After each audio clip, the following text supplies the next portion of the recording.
Olá para todos! Esse é mais um Pleno Entrevista que a gente traz para vocês conteúdo de qualidade. Hoje eu estou muito bem acompanhada pela autora Késia Feitosa, que traz um assunto que eu achei muito interessante e vai também ajudar você a compreender algumas coisas que se passam na vida de filhos de pastores, não é isso, Késia? Com certeza. Muito bem-vinda aqui ao nosso Obrigada. Pleno Entrevista. E a gente já vai apresentar a Késia de uma maneira mais ampla. Ela é, além de autora, ela é pedagoga, ela é formada em pedagogia, formada em teologia e hoje faz mestrado na Universidade Federal Fluminense em mídia E cotidiano. Cotidiano. Muito bom, a gente que é da área de comunicação, a gente gosta.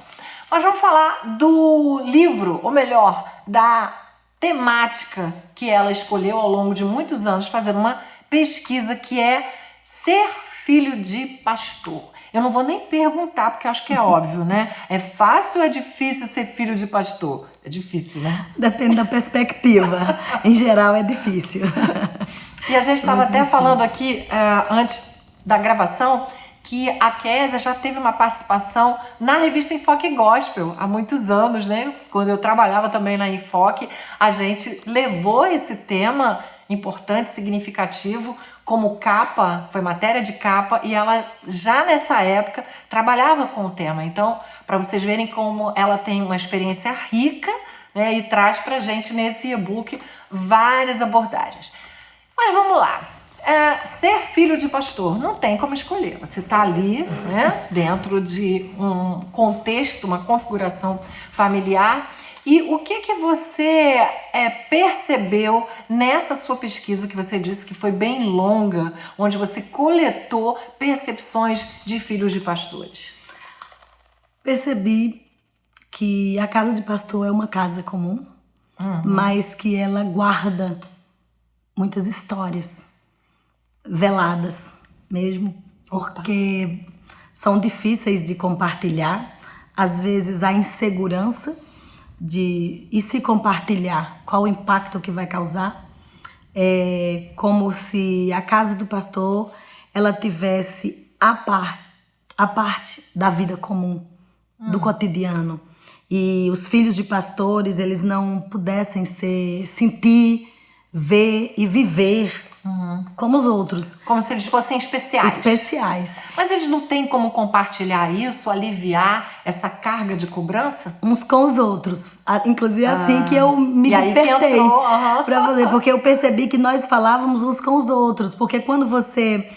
Há um medo, e isso faz mal, claro, mas há um medo de dizer não tô legal, tá doendo. E você tem aquela cobrança de cuidado para você não manchar a reputação ministerial do seu pai. Então você não pode dizer. Porque se você vai fazer uma coisa que para aquela comunidade que o seu pai dirige, ela não é aceitável, ou você não é um comportamento desejável, isso pega mal. Isso vai prejudicar seu pai. Então, há uma angústia de viver a vida do outro. E há aquela pergunta, dizer qual é a minha vida. E há uma expectativa, né, do outro. Com relação... A casa do pastor é a minha casa, é o meu lugar de fala. Mas eu, apesar do meu lugar de fala, qual é a minha voz? Agora, para um ser em formação, né, uma criança, um adolescente, um jovem que sofre todas essas cobranças, quais são os desdobramentos maiores? É uma revolta, é uma depressão, é um conflito, alguma coisa que somatize? O que mais acontece que você percebeu? Olha, o que eu percebi, e aí eu realmente pretendo continuar ouvindo para ouvir outras histórias, né? Outras histórias, mais marcas, né? Mas, infelizmente, eu digo assim, infelizmente, talvez, no quantitativo dos depoimentos que eu tive, passou de 100, as marcas eram mais negativas mesmo. Né? Foi essa somatização, e aí resultou em alguns casos, na rejeição total do evangelho, ou numa ruptura doída com a família mesmo, né? Aquela relação conflituosa com o pai, com os próprios irmãos. Então, às vezes você vê assim uma família, aspas, comum, com um relacionamento tão bacana, tão saudável, mas quando você olha para a casa pastoral e não encontra isso, porque é um relacionamento que foi machucado, umas relações machucadas pela a relação com a igreja, com o fazer pastoral, ministerial, então que atravessa essa casa. Vamos fazer um exercício aqui de forma mais prática. De toda a pesquisa que você fez, cite algumas falas. O que eles dizem? Algumas aspas que você poderia estar, enfim, exemplificando aí os sentimentos dessas pessoas. Eu tenho nome. Eu tenho nome, acho que é a frase mais repetida.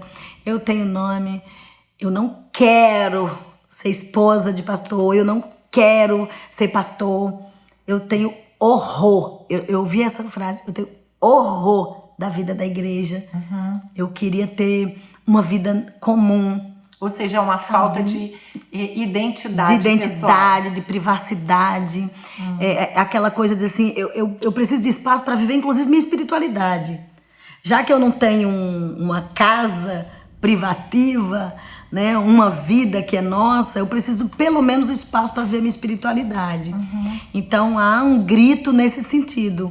Um grito para se encontrar enquanto pessoa, mas se aí afirmar. Ele expressa esse grito, né? Esse grito ele pode ser compartilhado no ambiente terapêutico. Eu sei, por exemplo, de ministérios específicos para filhos de pastores, acampamentos para filhos de pastores. E aí ele vai lá e expressa esse grito, essa dor, e depois, quando ele volta? Se ele tem a oportunidade de expressar, isso já é terapêutico, é curador. Quando eu comecei a pesquisa, há muitos anos aí atrás, só de pesquisa foram 10 anos, não existiam esses movimentos. Não tinha nada nessa área, né? Então, assim, era muito tabu de dizer, não, era a minha boca, nossa, filho de pastor, você viu? Então, assim, não tinha. Hoje, com esses congressos, livros, palestras, depoimentos, eu recebi, inclusive, recentemente, pessoas querendo me entrevistando, porque estava lendo meu livro, porque estava sendo produto de tese. Olha! De dissertação de mestrado, de tese. Então, eu achei isso muito bacana. São então, os resultados. Quando tem esse espaço do grito, tem cura. Tem cura, tem alívio. Tem eco, né? Porque você sai dali, assim, tem mais gente vivendo isso. Mas Kézia, diante de toda essa sua caminhada, quando eu tô seguindo um processo, né? Você teve o seu grito, você identifica os conflitos, os sentimentos. Quais seriam as soluções possíveis, as soluções mais fáceis? Porque acredito lidar, né? De como lidar. Acredito que não seja tão fácil. Sim. Mas o que você encontrou como solução? Kézia, eu encontrei, primeiro, o meu encontro pessoal com o Salvador. O meu encontro com a mensagem. No meu caso, a vivência da igreja não era um problema. A sua conversão individual. Isso. Porque no meu caso, né, a convivência... Minha casa era muito tumultuada, era muito cheia. Aquilo eu adorava. Aquilo não era um problema. Você fala da sua casa no livro? Falo. Tem um capítulo, inclusive, eu me encontrei. Né, a minha história. Então, pra mim não era um problema, porque eu adorava aquele tumulto, eu contar história, ficar no meio do povo. Mas pra minha irmã era um problema. Pra minha irmã mais velha. Cada um reage de um jeito. Exatamente. Ela não gostava daquilo. Então, com isso, eu não tinha problema. Eu tinha um problema com a mensagem. Eu tinha sérios conflitos com a mensagem. Então, ela me parecia muito desconexa, texto, fala, vida incoerente. Não batia com o que você vivia. Com o que eu vivia. Eu questionava a estrutura denominacional, as vivências. E aí, Kézia? E aí, eu me encontro com Jesus. Muita gente está querendo saber então, como pra chegar mim, lá. eu começo, a minha cura começa, o aprender a lidar, e eu estava com 14 anos. Foi meu encontro pessoal com Jesus. Na cruz eu me encontrei. E aí vem o meu processo de cura. Aí vem uma questão de temperamento também. Então, pela Bíblia, pelo estudo, foi aquela sede muito grande, foi acontecendo minha ressignificação. E eu conto no livro Ótima alguns palavra. momentos desse, de como aquilo que era tão negativo, Deus tornou significativo para mim. Eu tive um novo olhar. Mas eu não descarto que, além de sua experiência pessoal com Jesus, que isso resolve o teu interior, enquanto a tua relação com Deus, que torna significativa a tua relação com o mundo aqui. É necessário também que você busque, se você percebe que você precisa, busque uma outra ajuda. Eu conheço filhos de pastores, inclusive na minha casa, que buscaram ajudas terapêuticas. Porque essa coisa da construção da identidade. Tem pessoas que reagem diferente. E aí eu pergunto pra você, nessa mesma perspectiva de cura, é possível o perdão? É necessário o perdão? Porque eu acho que chega num ponto em que o filho ou filha de pastor tem que perdoar o pai, né? Tem que compreender, e isso pode acontecer sim num processo terapêutico que você acha saudável. Esses dias eu tive a grata oportunidade de recebi via recado. Alguém comprou um livro meu e deu de presente a uma filha de pastor, e a relação familiar deles tinha sido rompida. E ela mandou um recado para mim, que ela tinha lido o livro, que ela tinha se encontrado nesse ponto do perdão. Ela leu com o pai aquele trecho e eles se reconciliaram. Então, o perdão é graça de Deus. Ferramenta fundamental. É graça de Deus no nosso coração, que é balsâmico, libertador para nós e para o outro. Agora, Kézia, e a figura da mãe? Que é outra sofredora também. Eu recebi um depoimento de uma mãe que ela se equilibra entre, né, o bem-estar dos filhos e o bem-estar do esposo pastor. Sim, ela tem uma tarefa assim, inclusive eu coloquei lá, né, que são o silêncio delas, a solidão delas. Então essa mãe, esse depoimento especial dessa mãe, eram páginas. Ela conversou a vida dela comigo. Eu senti essa solidão dela. E ela mesma diz lá, eu estou vendo nessa sua pesquisa, que não é para mim, é para os filhos, mas eu quero falar. Ela tendo a oportunidade de eu dizer como está a minha casa, aos meus olhos e não aos olhos da igreja. Porque aos olhos da igreja estava tudo bem. Eu vi isso na vida da minha mãe. De como ela tinha essa prudência e o equilíbrio que ela tinha para fazer um jogo de cintura entre nós e pai, né? Mas eu não sabia, por exemplo, que o meu pai tinha uma percepção tão clara disso quando ele deu uma palavra para o meu livro, um depoimento como pastor. E ele dá um conselho, ele fala mais ou menos isso: amem suas esposas, porque afinal de contas, elas vão garantir que seus filhos continuem te amando. Então eu falei assim, ele sabia. Ele estava vendo isso o tempo todo, né? Então, assim, é uma tarefa muito difícil, porque ela, como qualquer esposa, ela tem dia que tá querendo jogar pela janela. Comum, ela né? humana. É normal. Não existe um relacionamento que não tenha dia de crise. Mas qual é a colega dela de igreja que ela pode dizer, eu tô muito mal lá em casa, eu e fulano estamos mal. Porque no que ela diz isso, ela diz, caramba, ela é membro dele, é membro da igreja. E se ela vazar? E se prejudicar a vida dele? Então ela vive uma vida também muito sufocada, porque ela não quer ir pro culto naquela segunda-feira. Ela quer ficar em casa. Ela não tem nada para fazer e ela não precisa ter nada para fazer. Ela quer ficar em casa. Mas aí, essa postura de buscar esse equilíbrio dentro de casa, até para que esse filho e essa filha tenham a sua liberdade de forma saudável, ela não poderia ser protegida pelo próprio pai, né? Eu não quero que os meus filhos sejam robotizados, Sim. que eles sejam mecânicos, automáticos, ir para a igreja para cumprir um ritual. Ele não poderia ser a peça que vai trazer esse equilíbrio? E aí ou ele não tem consciência disso?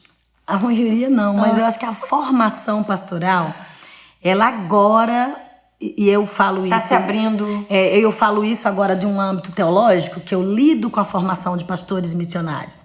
Então eu vejo que hoje há esse olhar para esse ser humano que vai ser instrumento da graça de Deus. Isso muda, é uma questão de perspectiva. É um ser humano, não é um semideus que está tomando conta da igreja. É um ser humano que tem sentimentos, que tem filhos, que tem desejos, que tem esposa, que está sendo o instrumento da graça de Deus entre os povos, né? Entre as pessoas, entre as comunidades. Então, se ele tem essa perspectiva de que ele é um ser humano e ele tem toda uma família que Deus deu a ele a graça de constituir, e ele não é bipartido, o homem pastor e o homem pai, ele é o homem que é integral. Ele é integral, ele é pastor e ele é pai. E dentro de casa, ele é pastor e ele é pai, porque ele é o pastor daquelas pessoas. Ele é o líder espiritual daquela casa. Você imagina, vou puxar um outro gancho, se um pastor que tem toda essa pressão, né, que se sente tão solitário, ele comete suicídio, como a gente tem, infelizmente, ouvido de muito pleno mesmo, notícia de muitos casos. Você imagina para a família, para esse filho, para essa filha, para essa esposa, o legado que fica por causa de toda essa pressão e do resultado dela, né? E aí eu vejo que é uma herança, talvez, da nossa cultura, com a tendência de nos fazer bipartidos, né? Nós somos espirituais e seculares. Então aqui é meu mundo. E a gente tem uma mania de ir separando tudo. Aqui é a família, aqui é Deus, aqui é isso, aqui é isso. E aí vem uma esquizofrenia tentando equilibrar os pratos da balança.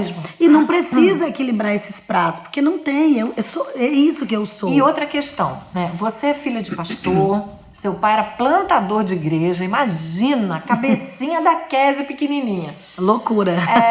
Mas você não precisou de terapia. Você estava falando comigo que não foi o seu caso, mas é algo legítimo, saudável. Sim. Mas vamos pensar agora em outras questões dentro, né, dessa expectativa que se cria sobre os filhos de pastores, é quando eles não correspondem ao formato de uma família pastoral. Evangélica, as expectativas, cristã, ao né? padrão. Ao padrão. Então, alguns fogem completamente. E como que é tratada, como se lida com essa anomalia, né, de alguém que não é aquela figura padrão de filho de pastor. Pronto, fiz a pergunta. Ainda é tratado como um absurdo. Um absurdo, né? Um absurdo. Eu fui dar uma palestra numa igreja e tava um burburinho, era de manhã, era uma palestra, e alguém chegou e disse: missionária, hoje não tá um dia bom, a igreja tá sofrendo muito. Eu disse: por quê? Porque a gente tá decidindo como vai ficar a situação do nosso pastor. Eu disse: por quê? O que aconteceu alguma coisa? Ele disse: pois é, a gente não sabe se continua com ele, se vai tirar, e hoje vai ter uma reunião. Eu falei: mas por que? Ele pecou? O que aconteceu, né? Ela disse: não, o filho dele, foi um escândalo, o filho dele foi pego com drogas, porte de arma. Eu disse: o pastor estava junto? Né? E ela disse: não. Eu disse: por que vocês estão se preocupando em o que fazer com o pastor? Porque o filho dele foi pego com droga e com arma. Então há esse tabu também em torno. E aí eu sempre digo o seguinte, eu coloco isso no livro, quando você lê lá no relato da criação, criou Deus o homem, a sua imagem e a sua semelhança. Deus criou o homem à sua imagem e semelhança. Mas é interessante que no decorrer da história de Adão, pós-pecado, inclusive ali, né? A história de Adão, quando nascem seus filhos, que a Bíblia diz assim: e Adão gerou filhos à sua própria imagem. E aí nós chegamos no Evangelho e nós vemos o apelo do Evangelho, a que o homem se volte para Cristo, porque crendo em Cristo, ele é recriado à imagem e à semelhança de Deus, e em Cristo ele é feito filho de Deus. É importante que nós entendamos isso. Pastor não gera filho de Deus. Pastor gera gente. E gente tem sua personalidade, gente que faz escolhas. Reflexão. É Cristo, o mesmo Cristo que o pai prega, que transforma o homem fora da sua casa, é o Cristo que transforma o homem dentro da sua casa, porque é só o homem que está ali. É o ser humano, com seus sofrimentos, com suas aspirações, com seus anseios. É isso que tá... O produto, o material que tá dentro da casa do pastor é exatamente o mesmo material que está na casa de todos os outros membros da igreja. E como compreender e ajudar esses filhos de pastores? Agora a gente está falando para a comunidade, né? Para além das paredes da casa de pastores, né? Como ajudar, como compreender diante de situações, como eu disse, anômalas, diante de situações de pressão, enfim... o que a gente como humano, como igreja, né, como sociedade pode fazer? Eu penso primeiro como igreja, que é o evangelho. Olhar para Cristo e ver qual é o ideal dele. Jesus foi criticado porque comeu com pecadores e assentou-se com eles. E ele faz da sua igreja uma comunidade de redimidos. E quando você olha para o Novo Testamento, especialmente para o Novo Testamento, a quantidade de vezes que tem uns aos outros, nós entendemos que nós em Cristo somos feitos uns dos outros. Então confessar os vossos pecados uns aos outros. Não é ao pastor, é uns aos outros, para que sareis.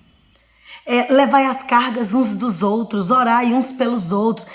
Se nós resgatarmos esse senso de comunidade, que Cristo está no centro e nós em torno dele, o filho de pastor, o outro membro da igreja, eu posso chegar para você e dizer que está machucado, que está doendo. É a acolhida, é a ouvidoria, é eu ouvir a tua tentação e eu não me escandalizar contigo. E eu não te condenar por isso, mas eu poder orar por ti. E buscar na graça de Deus suporte para a tua vida.